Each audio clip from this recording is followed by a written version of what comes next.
Well, if you like my channel, Cast Iron Curiosities, or you listen to my podcast, the Should Run with Gas podcast, I'm going to assume that you have an interest in these old hit-and-miss engines. Well, I've taken on a sponsor to help tide you over between my videos. Old Oil and Gas Engines, the magazine. Old Oil and Gas Engines, the magazine, is the new stationary engine enthusiast magazine.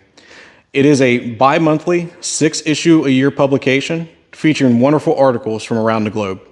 Many of the articles are from readers just like you, featuring a wonderful insight into private collections, shows from around the world, and full restorations of engines. Whether you already have an interest in the hobby or you're just starting and wanting to learn, this is a great publication full of many articles and few ads with great content for everybody to view. In my opinion, this is a great way to pass the time in between my videos. So go check them out at www.oldoilandgasengines.co.uk.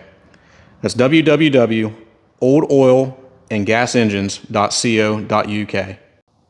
So go check them out and subscribe to their publication, and you won't be disappointed. So now back to the regularly scheduled programming.